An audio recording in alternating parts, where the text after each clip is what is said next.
Como siempre, agradezco mucho que nos tome la llamada el doctor Mauricio Mechulam, internacionalista, experto en estos temas. Él es catedrático, investigador de la Universidad Iberoamericana. Mauricio, ¿cómo estás? Buenas tardes.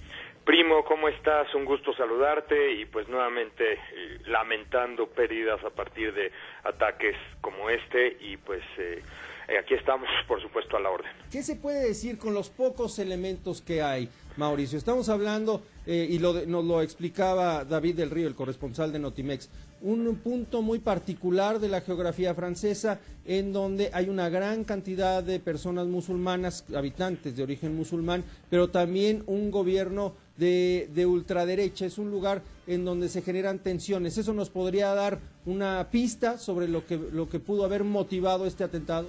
Mira, probablemente sí. Yo te diría que en general en Francia hay una importante actividad yihadista.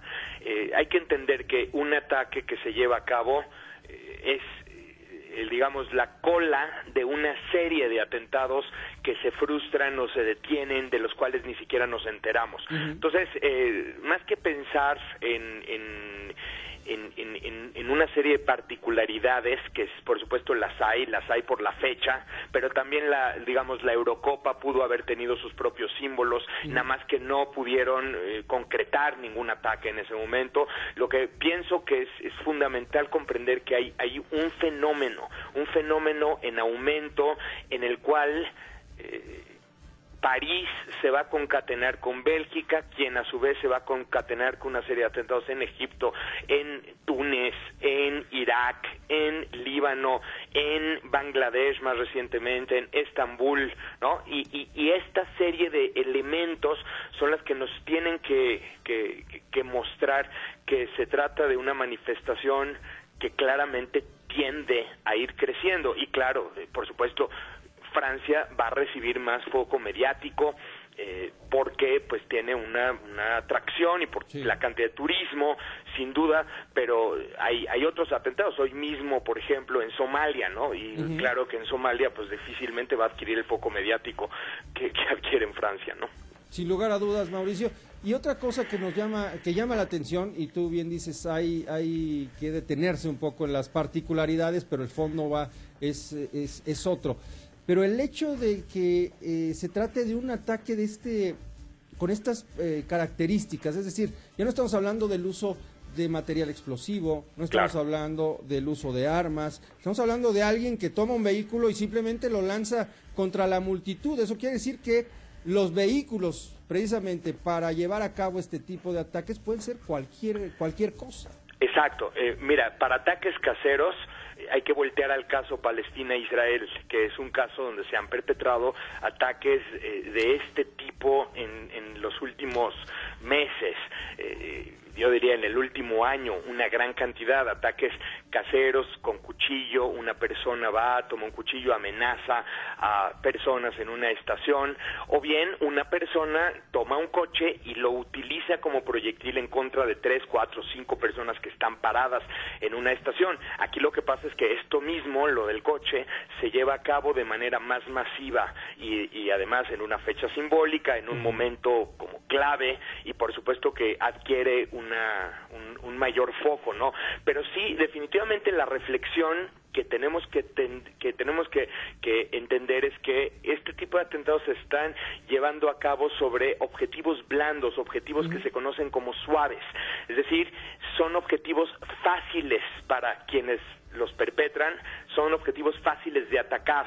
Estás hablando de zonas que no tienen un control de seguridad, o bien, en este caso, una persona que no necesariamente recibió un entrenamiento. O sea, no necesariamente estás hablando de un yihadista que fue a Siria y a Irak y recibió instrucciones de combate por parte del Estado Islámico. No, estás hablando de un individuo, no sabemos ni siquiera si pertenece o no pertenece a alguna organización, pero es un individuo que se monta en un camión y va y lo arrolla y arrolla con él a decenas de personas. Sabemos, de hecho, más de 100 personas fueron arrolladas, varias decenas mueren, otras tantas, muchas resultan heridas, y entonces estás hablando de un tipo de atentados que son muy difíciles de predecir, muy difíciles de contener y muy difíciles, por lo tanto, de evitar. Mauricio, esto me lleva a otra pregunta, que es el tipo de adoctrinamiento. Hasta ahora hemos hablado de personas, los terroristas, ¿no?, que finalmente tienen una influencia muy fuerte y que están pues muy empapados, están fanatizados, ¿no?, por las ideas que difunden los grupos terroristas. Pero podríamos hablar de que esta influencia podría ir más allá, es decir, que personas que no tienen ese adoctrinamiento específico de viajar a Siria, de viajar a los puntos en donde opera el Estado Islámico, puedan ya realizar este tipo de actos de alguna manera con una influencia lejana, sin tener claro, es una influencia distante, sin tener tan claras las ideas que pretenden propagar los extremistas? Sí, por supuesto, ese es como el tema que se está estudiando en este momento. Mira, tradicionalmente, no me quiero comer tu tiempo, pero te lo explico. El tiempo es tuyo. Tradicionalmente, el adoctrinamiento se daba en la misma Francia o en otros países como Bélgica, donde los reclutadores iban hacia las colonias más marginales, a las cárceles muchas veces, a las prisiones, iban detectando quiénes podían ser potenciales reclutas y los iban paulatinamente adoctrinando y les iban diciendo, mira, tu vida puede tener sentido, y empezaban a generar esta interacción de un líder con una persona que lo empieza a seguir, y este fenómeno empezaba a incidir en la mentalidad del individuo que toma la decisión de soltar sus cosas, dejar todo, irse a Siria, irse a Irak, o bien empezarse a preparar desde casa para cometer un atentado. Así era tradicionalmente. Ahora lo que estamos viendo es que este proceso está ocurriendo a distancia. Muchas veces hay esta interacción en redes sociales, la hay muchas veces en grupos de Facebook,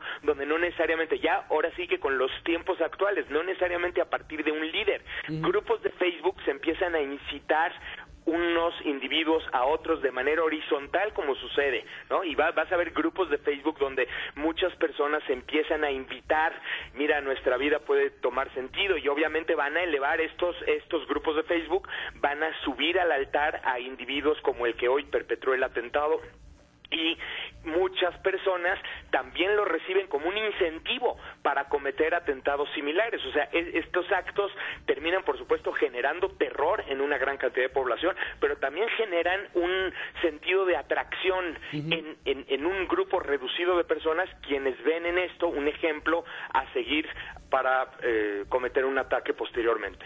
Correcto, y eso nos habla también de cómo las redes sociales son usadas precisamente por esta cualidad que tienen, ¿no? Algún día leía yo algún artículo en el New Yorker, ¿no?, de Malcolm Gladwell, me parece, que decía que si antes las consignas se transmitían de boca a boca de manera lineal, y entonces eso hacía que se tardara más, ¿no?, en difundir una idea, las redes sociales como el Twitter, como el Facebook, hace precisamente el efecto de una bomba. Tú la sueltas y su efecto expansivo inmediato es algo imposible de detener. Exacto, y es que esta es la bomba, esta es justo la bomba, es una bomba de carácter psicológico, o sea, más allá, por supuesto, de la violencia material y más allá de la lamentable cantidad de personas que mueren o que son heridas en este atentado, aquí estás hablando de esta bomba psicológica que ya penetró a todos los sitios del planeta, ya hizo reproducir y recorrer por todos lados las imágenes, los videos, los textos,